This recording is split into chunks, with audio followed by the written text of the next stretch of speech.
Hello, and welcome back. We're going to be discussing Blitzel. What happened next with Blitzel? So, he goes into the temple thing from the foyer. It's a choice of 3 ways, and he chooses one of them and heads on in. And a whole lot of stuff happened. It's really confounded and compounded, and it makes it really hard to recall all of that. Goodness me. But we can remember certain things that stood out. So we'll go to a few highlights here. And the first of one that comes to mind was he came to a part where there was a fairly large pit with a fairly perilous drop, let's just say, and a walkway that went around the top. And he started heading across it, and it started to crack and split. So he has to run and speed up, and he kind of screws up his dexterity to do that, and then screws up his strength jumping, and then tries to get a grip on anything as it's all like falling apart and the bit's sinking away, and he has to jump, but he can't make it in time to jump quickly, and so he starts slipping and falling. Falling again, and grasp with both hands on another bit of rock, and that snaps and breaks away, and he's rolling and failing test after test. It's just going, and then he has to snap with one hand desperately at something, and he thinks he's got it, but then he hasn't quite got it, and he's just missed that test by one as well, and he's plummeting, and then he snaps out a hand again and tries to grab on the way down as he slides and scrapes, and at this point, if he'd have got a handhold, he would have stopped his fall, but probably dislocated his wrist, or done something terrible like that. He really tore it out.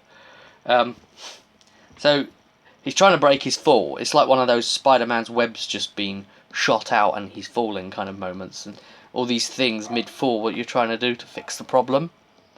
And he managed to like bang and scrape up against things and just about try and grab onto things just to slow the descent slightly enough so that it wasn't a full crash bang, but he hit the floor nonetheless. It was pretty bad, and he was just winded and terribly hurt, and he was on 7 HP left after that fall. It just all went wrong. So he's lying there for a very long time and can't move, and he's having to use heal kits together as like an injury kit to try and sort himself out, and he's got like multiple fractures, and it's in a fairly bad way, terrible bruising and a lot of pain, and it's hard to breathe, and it's pretty bad, and he realises there's no other way out of this pit, so he's just lying there and trying to get his head together and get himself into having to get out of here. And then he started making the climb, and that climb was a personal struggle. While he didn't have any snapped or broken bones, he had multiple injuries to his body, and he was in a lot of pain, and obviously all those fractures and things. So he was struggling to climb back out, and it was kind of a nightmare scenario. He'd stabilised himself with potions and things, just to give him the vigour enough to make a push for it, to give, his body enough adrenaline. And he finally climbs out, and pretty much nearly kills himself again, just doing it. Climbs up, and he used his climbing kit this time to get out, so spikes and all the rest of it and stuff. Gets up to the doorway, which now doesn't have a path to it anymore, and he just drags himself up straight through the archway thing into the passage where there's a left and right turning, and then gets to go onward. So yeah, that was pretty hairy. I thought he was done for right there. A bit like when the great white shark was taking him apart piece by piece. That was really bad as well. And of course that made the climb really difficult, and he's not in the heaviest of armour, but he is in mail, and that makes it harder too, and he doesn't have focus for climbing. So yeah, made his way through the dungeon in a pretty injured, staggered state now. Also, he came upon a floor puzzle, and he had to sort that out by working out the positions of the letters, and adding 2 back, 2 forward, something like that kind of thing. And after a long time of figuring that out, managed to get the door open, and found a crystal in there, surrounded by snakes. The whole thing's very Indiana Jones, you know, very much. And the dogs are loose. The dogs are loose. Like gate 0. Gate 10, because it has been keeping them out today. Dogs 27. Right. Anyway, he's probably eating something out of the bathroom now, and here I am trying to record this. He's probably eating the bathroom. They've been eating the wall, by the way. Eating the wall. That's it's pleasant of them. Pleasant, very pleasant. We had to fill that in with polyfiller. It's funny that, because first time I saw it I was expecting birdseed, but no. Right, anyway. Life from Ferelden, you know how it goes. Never worked with children and animals, and those, well, they're children animals, so, you know, they're quite young. Right. So, destroyed the crystal, which has done something there. I also, for that, there was a test your luck moment.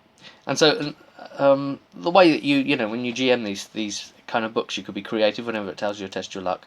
Again, what you do is you check the unlucky result to give you an idea of what kind of test you need to pull. And in this case, it's like all the shards and stuff all going everywhere and maybe damaging you and that. So what I did here was I got him to do like a strength might check, and he needed to fail it. And he did fail it, I might add. And if he hadn't failed it, then he would have hit it much harder and then sustained the damage from the shards of the thing. Yeah. So, yeah, sometimes in my campaigns, failing is the good thing. You know, if you're too heavy-handed, you know, it comes back on you. So, yeah, we got that. They started to find zombies down there as well. That was all lovely. Some zombies. Yeah. They were wearing tiki masks. Yeah, masked zombies. And yeah, they were fairly easy for him to cut down. Freed a bunch of natives from the Usai tribe, because he's been made an honorary member, of course, of the Usai tribe as well. That was just before the code, actually, the floor thing to break the crystal. But yeah, you know, he's doing his thing. What else have we got? Well, it all gets very. I mean, this one's very sort of Nathan Drake. We were saying before that he's like Indiana Bond Wayne, because he's also got the boomerang now as a weapon, the boomerang, and the boomerang is basically, it's a batarang. For Christ's sake, I've given it special rules where you can, when you use it, I've given it like a throwing dagger profile as light blades and damage, but it's, you know, it's a thrown weapon. And I've made it be 1 less for disarm attempts with it, because that's kind of how you would use the batarang. So, you know, he's got a batarang. But yeah, it's this place it's very like Tomb Raider or Nathan Drake. So we can work Nathan Drake somehow into his name now as well. He's gonna have a very long name. So anyway, yeah, we end up with the classic sort of James Bond, you've been captured kind of moment. Like he was captured earlier in the adventure, he's captured again, this time by masses of zombies, just all around him, and they drag him to the front, and the high priest guy forces him to drink the ichor of Quezcari, which is the death god. And he drinks it and then goes into this crazy like hallucination state, and he's got to survive it, basically, and he does survive it, and then he manages to do a communication, like a deceptive performance thing to act basically like he's still under the effects and his mind has been broken, so he drops to the ground and he's like screaming and there's silence or something like that. And then they believe him, the zombies are dismissed, and then he gets up and he's like, yo bro, I'm gonna kick your ass. And he goes to like cast at him, and yeah, he's screwed up. He can't cast his spells because the crystal's been destroyed, so out comes a dagger. And as soon as that happens, take someone like Blitzel, it's not going to end well for that caster. So he took him out pretty rapidly, let's just say. And he found some goodies there. One of the things that he found within that temple there was a fetish. Yes, I don't mean as in like an S&M or something like that, you know. I went to a voodoo place and I came away wanting to dress in latex and be spanked. No, it wasn't like that. Sexual gratification from asphyxia came about after my fight with Frankenstein. You should have seen what his monster did. Anyway, right, so then he realises, oh, okay, well, I'm going to nick all this, that's good, and I'm going to get after Cinnabar, damn it, and runs out of the place and realises the ship is leaving. He's going to miss it, and he's got a race with all he's worth, and he's not worth enough to be able to do it. And he takes HP loss just from having to run full pelt like that, and he gets to the edge and he sees the ship disappearing off into the distance. His quarry is lost to him. Oh no, whatever shall we do? Well, what we should do is the fact that earlier, because he encountered the ghost ship and did the whole stop and deal with that circumstance, he's now got buddies, ghost ship buddies, and yes, Blitzel then turned into Aragorn with a spirit army, in this case a spirit navy. Oh, for Christ's sake. So we can fix Aragorn into his name now as well, so Indiana Bond Wayne Nathan Drake Aragorn, basically. Blitzel. Ridiculous. Oh my god. Right, so he sees the ghost ship turn up, and they're like, hey, get aboard, we'll help you catch Cinnabar, go for it. He jumps on board and off we go, chasing after him, and they move at supernatural speed, of course, and they finally catch up to the ship, and the ship lets loose with a nice shot at them, and he dives out of the way and he manages to get away from it, and of course it doesn't hurt the spirit crew. And they come up alongside, and then they start boarding. So the ghost crew start jumping on to Cinnabar's ship, and it all goes down. And Blitzel jumps aboard, and Mirel, the first mate, gets in the way, and she has now got a hook for a hand because he took her hand before. And they get into this fight. She tries a very cool move at one point. It was a cooled shot, so I put her at -2 to do it. And she tried firing the hook straight into Blitzel's face and trying to basically yank his eyeball out, which would have been terrible. But she missed because it was a cold shot. In fact, she missed quite a lot against him, I should say. Yeah. Blitzel, he's just crazy. But like back in the temple, we met back up with the Scarachna again, the scorpion spider thing. He managed to kick that thing's ass, for example. I don't know what could actually kill him, but remember, the thing that does kill him will become the black bear. And I've been telling Laurie, whatever becomes the black bear, just for stupidity's sake, I'll let you then control the new black bear probably. So it would be hilarious if something like, I say, a Darkspawn came along and managed to slay Blitzel, and then, inherited the Black Bear curse and started gaining all that sort of thing. At this point, I might just remind you that Blitzel is level 13. Okay, and then after this mission, going to be level 14. So he finally gets to the captain. They do roll for initiative, that type of dealy, and he pulls a stay aware. And with his stay aware, he realises that the captain is bracing to send his parrot at him. And then he sends the parrot at him. And the parrot's going to basically be an annoyance. It's going to be a debuff.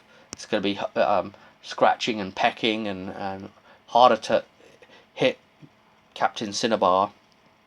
So I gave him a choice. I said what you could do, because you've done the stay aware and you've managed to prepare for it, you have one chance to actually focus on striking this parrot down, but it's going to take your full concentration to strike true, because if you want to do it now, otherwise we'll just carry on with the fight. And he did it. He struck the parrot down, and it was an evil thing, just like Cinnabar, so don't get too carried away, people. And yeah, the pirate Cinnabar himself, he tried to move on Blitzel in their fight. Blitzel and Cinnabar, they went at it pretty good, actually. It was a fairly decent fight. He accounted for himself well, but what Cinnabar was relying on was like a scream attack thing, where he was trying to make Blitzel revert back to his 12-year-old state when his parents were taken from him and Cinnabar came along the first time, and basically trying to trap him in that memory. And with a willpower courage test later, he manages to pull himself clear of that and not be affected, and just kicks Cinnabar's ass, takes him down. He himself is down to about a good third health at this point, I might add. And then Cinnabar just, gets back up again. Says, didn't I tell you that? Didn't they tell you I was invincible? It's too late, The ceremony has already taken place.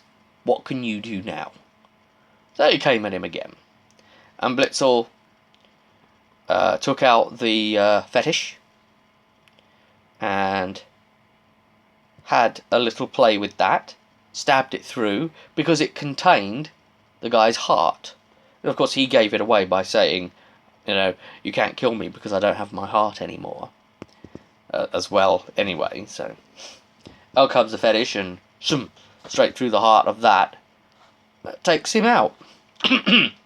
He starts decaying away and going into all that state. And then uprises the real problem, the thing that was actually inhabiting him and pushing him to all of this. It was the death god himself, Quezcari, arises. And, this is Thedas, so any potential god that basically people come to worship is just going to be some sort of fate spirit, screwing with humanity, and they're letting them call them what they want to call them, as long as it keeps feeding them power. We're getting a little bit Terry Pratchett here as well, aren't we? In saying that we are the ones that empower the gods by believing in them and such. So, but yeah, in this case, it's giving him a lot of power, and some demons / spirits, feed on that. So he was going to be a pretty difficult fight for Blitzel, but Blitzel had one other item on him that he hadn't used the whole adventure, and then tried that and wielded it, and it was like, aha, okay, you have the 8-faceted gem thing, which is a spirit stone, and and Zamagish, you have de-evolved his form or whatever. It's like, oh yes, Queskari is trying to evolve, and you're like, press B, and that's it. He doesn't, and he's got that basically, and he's really weakened. And Blitzel just steps in and takes a bit of penetrating damage, but takes Queskari out, banishes him back to the Fade. And of course, at this, all of the crew, all the pirate crew, saw this and saw their death god as being, annihilated with a scream back to its hellish afterlife, into the underworld, and they freak out and they easily get overrun, and then the ship gets set on fire, and everyone gets back to the ghost ship, and they just leave this ship to sink in the water. And that is kind of the end of Pirate Captain Cinnabar and his Virago. But then the ghosts said, okay, where do you want us to take you somewhere back? And Blitzel said, yeah, sure, back to where my ship is. And so it takes them in, and you could just imagine his own crew waiting for him at his ship, and they see a ghost ship turn up, and they see Blitzel get off of it. Yeah, so another title is going to get a reputation title. So this one's going to, I can't remember what we called it now, Convener of Spirits or something like that, but it's going to allow him to get like a +2 communication bonus with Spirit Kind, so whenever communication tests are required. And yeah, that wraps it. So Blitzel's done it again, as crazy as he is. What would his possible other next story be? I don't know, but that does wrap us up to kind of where we're at with him right now, and probably have a bit of a break with Blitzel. We'll see. And it's going to be meanwhile, back over in Orlais, we'll find out what the group are up to when they've all been arrested and interrogated, and it's all going on. And remember, they are all giving their side of the story, and they haven't been able to share with each other what story they are giving. So we'll have to see how many versions or retellings of that same story appear, let's say. And we will let you know what everybody says, and how the interrogation goes. Till next time, I'll see you at the table.